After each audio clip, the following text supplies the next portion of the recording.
And well, so let's see what's going on in this position. So it's Black's move here, and the sort of move that I was expecting Black to play was rook to c8. So he's been trying to get a queenside attack going for some time.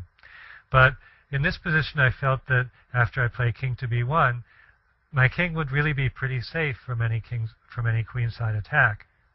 And moreover, I think Black would be now in a great deal of trouble, because White is now planning to go bishop to d4, forcing a trade of the dark-squared bishops. And then after the trade of the dark-squared bishops, White will go pawn takes pawn and invade along, that is, h-pawn takes g-pawn, and invade along the h-file with a likely mating attack. So the more I looked at this position, the happier I was for White. I really felt that I had a very big advantage here. Now, there is one sort of slight blemish on in White's position, one dark cloud on the horizon, which is that Black could play rook to e8 instead of rook to c8. And the point of this move is that White has sort of a stack up of pieces on this e-file. So Black is actually threatening a skewer. So for example, if in this position White were to play bishop to d4 as per the plan, then Black might play bishop takes pawn, with the idea that after pawn takes bishop, Black will go queen takes bishop, winning back the bishop, winning back the piece. So that's a possibility. But as I continued to look at it, I felt pretty happy with White's game here, because instead of taking the bishop, White would just go bishop takes bishop, sort of continuing to pursue the whole kingside attack idea. And now, if king takes bishop, queen to d4 check, and king to g8, pawn takes pawn, and things are really going. White's really got a good attack going here. So I wasn't afraid of that at all. Actually, the computer points out, and this is just an aside, that so if White plays bishop d4, Black plays bishop takes pawn, bishop takes bishop, the computer actually comes up with this move, bishop takes pawn, which is kind of nasty because Black has some ideas now of checkmating White's king on the c-file. Nevertheless, the computer says that after bishop to f6, White gets a very good game. After knight to d5, bishop takes queen, rook to c1 check, sorry, c8 check, queen to c3, knight takes queen, pawn takes knight. A lot of tactics there, but basically in this position, say after rook takes pawn and king to b7, rook to c2 check, king to b1, rook takes bishop, the dust clears and White is still going to end up a piece ahead. So, so a very complicated line, but basically it is in White's favor. So anyway, that's the sort of thing the computers are good for. So the upshot is after rook to e8, White would have a very comfortable position, probably a winning position. So I was sitting here feeling very happy with myself, and my opponent, knight, was thinking and thinking and thinking. And finally he comes up with a beautiful move, beautiful idea, which I completely missed. So see if you can come up with the idea yourself. It's based on the idea of reversing the move order again. So what we saw was that rook to e8 followed by bishop d5 check doesn't work. So why not reverse the move order?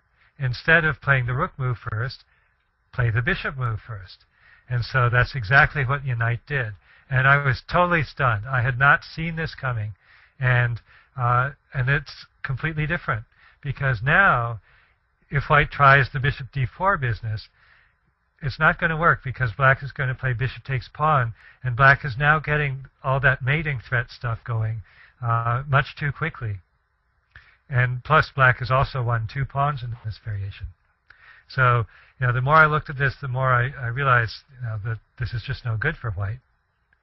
And so, by playing the sacrifice in this order, black is forcing white to recapture with the pawn.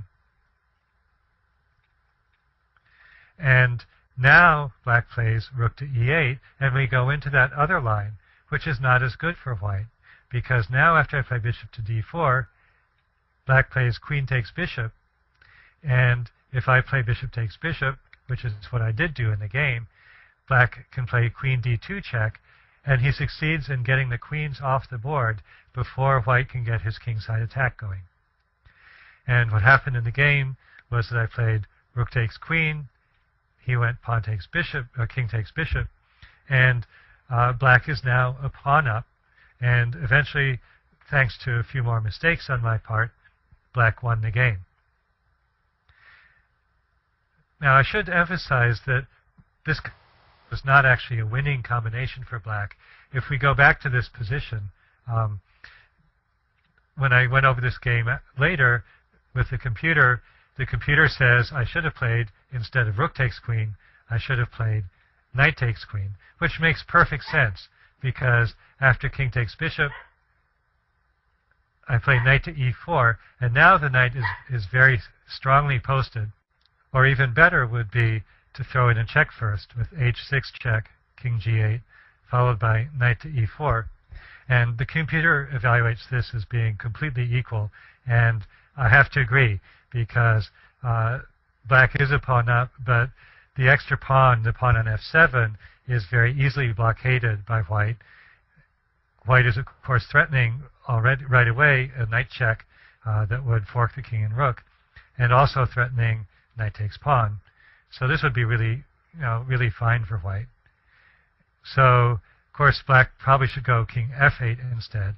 But even on this move, knight to e4 is really strong, threatening to sink my knight in on f6, also threatening knight takes d6. And in fact, the computer here recommends f5 as being black's best line, actually giving back the pawn, but hoping to create some pawn weaknesses on f6 and h6. So again, that's a little bit of a sideline. I just wanted to point out that black's move, his combination, was not a winning combination, but it was a combination that completely changed the course of the game from one where white was thinking about winning to a position where white is just thinking about hanging on for a draw. And moreover, I think it had a huge psychological effect on me, because I just didn't see this move at all. And so after black played this move, I was then not in a frame of mind to play the best defensive moves. And so, so after this, even though white should have enough compensation for the pawn, I was too rattled to come up with the right moves. And so black ended up winning the game and not just drawing it. Okay, so what have we learned from these three examples? I think that the message here is that anytime you have two moves that are closely related or are closely linked to each other, you're planning to play move A followed by move B. And they're sort of a package like that. You should always think about what happens if I reverse the move order. So, as you're reaching out to play move A, just ask yourself for 30 seconds, what if I play move B first? Now, a lot of the time, it won't make any difference. It'll just transpose, and that's fine. So then you go ahead and play move A. Sometimes playing move B first might just be plain ridiculous, and that's okay too.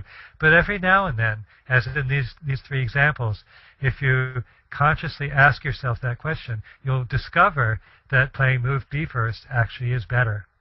So asking yourself this question and looking for deliberately reversing the move order kind of forces you to think outside the box and think about a move that might not have been originally on your candidate move list. So a move like bishop takes pawn in this example, or in the last example, a move like knight to d5, or in the first example, a move like knight to d4.